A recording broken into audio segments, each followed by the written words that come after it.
Hey guys, so this is going to be a longer video. This is the installation of a Pure 3000 6000 from Harbor Freight, which I got on eBay for a couple $100, new in the box, in my 2015 Passport 2400 BH.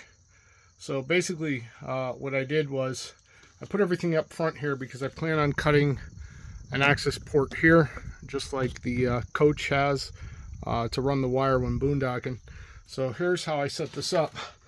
Basically screwed this in to two frame rails from my solar panel pieces that I had left over, and I just braced it across three spans of the aluminum up top. I wanted room underneath to keep my boxes and stuff here, so that was one of the things that was very important to me, is keeping the space without having this thing in the middle of everything. I got a good 1.5 inches up top for heat rise, so everything has airflow around it. And it looks like I just got to tie up these wiring. I came straight down and out to the batteries. I'll show you those in a moment. But I'm going to tie those to the wall like you see there on the blacks to get them out of the way, tuck them in, maybe put a cover over the top of them. And I plan on cutting in this as well, so that's why I'm not dealing with that right now. It's a circuit breaker, basically make break. When it hits 200 amps or 400 amps, it's going to be, it'll open up, close it up, and it reconnects. So you could do a disconnect on the battery when you're storing. That way you're not losing power. Right now I'm on shore power. I'm just on 15 amps with a converter, so I could show you how I have this set up. So basically what I added here was dual batteries. These are 31s, twins. I did add a Perco shut off here to kill the power completely for the 12-volt system. Also, I added the electric jack. It did come with a 7-pin to power it, so I just added another 7-pin here, so when I disconnect from my truck, I could just plug right in and raise and lower the rig as I need to. So that gives you an idea of what you're looking at there. So coming on inside the rig here, what we did was we wanted the TVs. What we did is we added two Android TVs. This one here was a Kobe or whatever the heck they use. It was junk. And we added another one in the back here in the bedroom. So we got two Hisense 31s in here, and here we just went ahead and added the control for the Pure. This is for the inverter, so you press it on. When we go to sleep at night, we want to shut it off, turn off all the TVs. You just hit the button, shuts everything off. I just routed the wiring up and around so it's out of the way, down through, siliconed it to keep water and moisture out. To retain this, we use some paracord. Just keeps it from bouncing around and tilting. Also, it allows it so you can close the door without hitting, which I know some guys have a much shorter distance. I had 4 inches, so that's where we are. This 3000 will not run the AC, but it will run the furnace and fan and the microwave. So I'll show you that in a moment. Okay, so coming out of the rig, you basically have that standard access panel, and we come into our shore power here.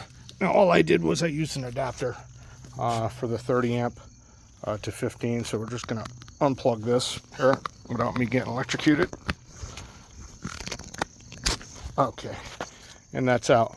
So when we're boondocking, what I'm going to do is just run this wire right up to the front, because this is going to be a temporary. So for now I'm just going to come through the box here, but I'm going to have another access panel just like what comes with the rig to go through.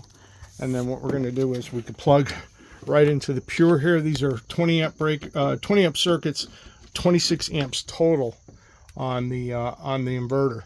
So we're going to hit the inverter powered on, and it says system ready. We have no bars obviously on this side for load, so we're not drawing any load right now. Let's go back inside the rig.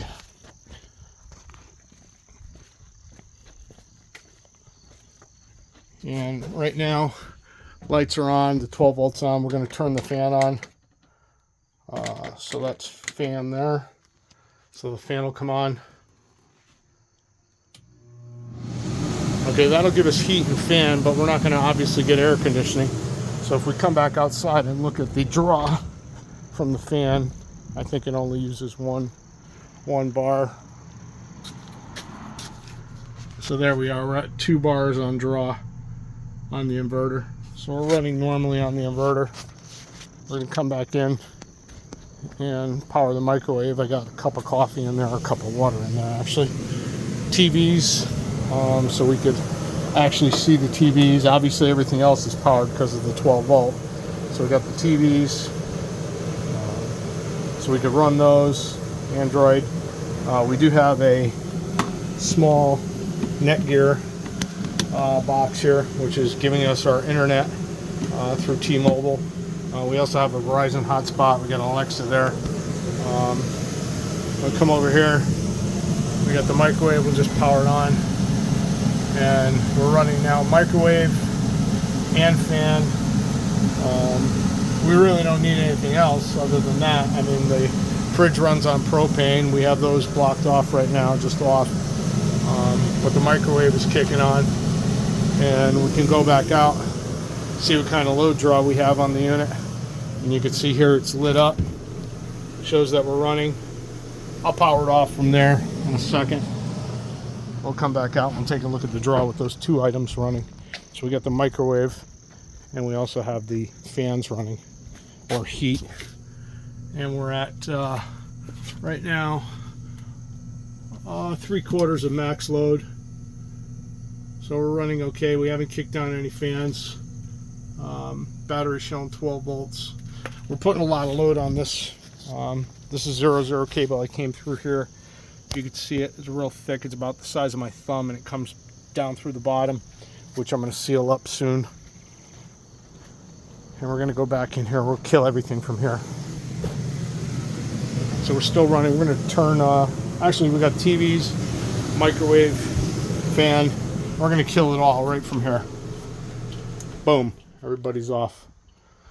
So no more fan, no more microwave, no more TV. And that's pretty much it. So that's what we needed, just going off grid. We don't really plan on obviously running the fan and the microwave.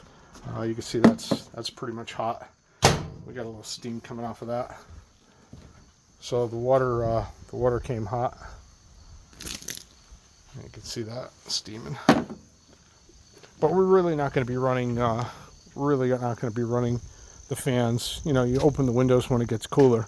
This is really for if we have to shut down shore power at 8 o'clock or so, or 9 o'clock, or whatever it is, 10 o'clock, and you know, still want to run the TVs and the internet. We can. When we're done, we just unplug. I could leave that there, but I'll take it with me for now. But I have a second one, so we could just leave it there and just plug the coach back in to shore power when you're at the campground. I also have, you know, obviously I got the Bulldog just to keep power stable when we're out in the campground. But that Pure is pretty stable, so I don't really have to care too much about it, and it's tucked out of the way nicely, so I'm not really intrusive on my space. So that's basically it. 2 batteries, Perco shut off, so we can kill all 12 volts to the rig when we want to. We're going to have a 500 amp inline fuse for the inverter, because the inverter uses 10 40 amp fuses for 400 watts or 400 amps, and I just want to go a little bit bigger for direct short. If there's a problem, I could actually just manually shut it off as quickly as I can without having to break out wrenches and disconnect the battery just by pushing the button. So that's where we stand, and that's my installation, and I hope you enjoy.